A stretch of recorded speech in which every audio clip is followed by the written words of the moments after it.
Hello people, I'm Tommy, and kids these days need to take a step back from the luxuries they have now and take a look at the finer details of video games, the ones that go unappreciated by the common swine. And you know what? If they took a long look at it, I think they'd finally come to an understanding as to why the Persona dancing art book looks like this shit.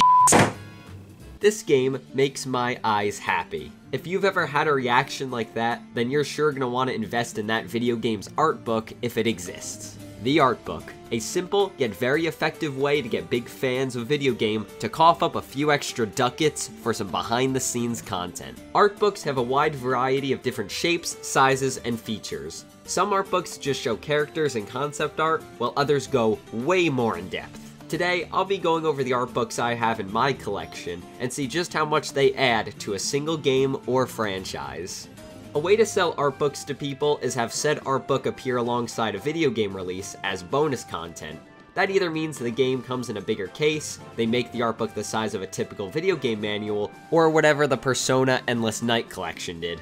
Coming bundled with Super Mario Maker, we have the Mario Maker Ideabook. Now this thing takes a more visual approach, having little to no text included in the booklet. It's supposed to be used as a beginner's guide to Mario Maker, and give inspiration for level creation. Now that's really neat, but it really doesn't help out the way it should. It has pages showing how enemies move and the like, but other than that, it's like a slideshow of images. There is nothing included that teaches the reader how the level creator works, or how to play other people's creations. It's got fun ideas in it, but due to what it was trying to accomplish, I feel it comes off a tad short.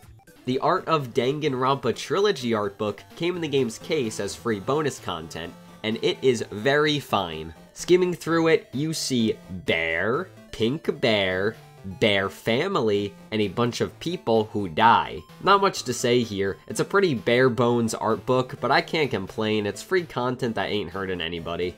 Now what I will complain about is this thing right here. The Persona 3 and 5 Dancing Endless Night collection, what the hell is this? On the surface it may seem all good, but you open up that sleeve and everything gets f***y. They combined all of this together. Now, convenient? Sure. The execution, however, is abysmal. This is a terrible art book. Not only is the content generic, it's a struggle to even keep open. The art book is fused with the plastic disc casing, meaning that these pages are shutting when no one's holding them, and the book was put together so poorly that's a struggle to even see the art. This has got to be one of the worst art books out there. And not only that, but I pointed out before that 2 games are in this collection, so where's the other disc? Oh, that's right, directly under the other one. Why? Why not have 2 disc trays? Why not have separate art books? Why make this? Who wanted this? Did you want this? James Farrell? Did you want this? And then you put the game back, and it sticks out like a sore thumb in your PlayStation 4 collection. Oh, so this is what Orwell was trying to warn us about. After looking at trash like that, how can the art book be saved? Well, there are dozens of incredible art books out there, and when I think of a franchise that knocks it out of the park, making some of the most high-quality art books in the video game industry, well, it's time to talk about the Fire Emblem franchise. Now these are art books. However, before we get into these big boys, let's start off with the weird ones first. Up first is Fire Emblem Warriors. Now this didn't come with an art book, but did come with what it refers to as character card sets. A PNG of a character on cardboard. Whoop-de-doo. Trade 'em, trash 'em, hoard 'em, put 'em on your fridge? Who knew you could have this much fun with anime PNGs? Moving on, we've got the Fire Emblem Fates art book, which came with the Fire Emblem Fates Special Edition. This art book is fairly run-of-the-mill. It shows cutscene art, character art, scenes of increasing discomfort, the typical Fire Emblem Fates fanfare. It's fine. It's comparable to the Fire Emblem Awakening promo art book, which came with the GameStop pre-orders. It's cheap, small, and has little to it. But you see, this promo book was just a prelude to something huge. It's time to show you what art books can really be. Now this is content. The Art of Saved the series comes jam-packed with character designs, concept art, storyboards, weapon art, voice lines, proposal, event, illustrations like every good art book should. If you're a Fire Emblem Awakening fan, this book is amazing. It's got a section dedicated to fans, where Lissa got snuffed and was placed in 7th for Best Female Character. Democracy is dead. Who would you like to cosplay as the most? Avatar, you self-centered f***s. And Frederick's famous quote, "Pick a god and pray," didn't even crack the top 10. Come on, that quote is so good, it could be someone's senior yearbook quote. Clearly, this art book isn't 100% perfect. As you see, this part of the book shows avatar customization, and this one right here says Build 05. Sorry to burst your bubble, but there's only 3 builds for the male and female avatar, and that's also Build 02, and Dark Horse thought I wouldn't notice. At the very end of the book, it shows every single support conversation in the game, which if you don't know are these events in the game where 2 characters talk to each other, and there are quite a few of them, and mark my words, someday I will read all of these. This art book is absolutely filled with behind-the-scenes features related to the best Fire Emblem game, and it is such a cool thing to own. Jumping over to the Nintendo Switch era, Nintendo would release and then unrelease the first Fire Emblem game, Shadow Dragon and the Blade of Light, onto the Nintendo eShop. And with this event commemorating the 30th anniversary of the series, a 30th anniversary Fire Emblem Special Edition would be released.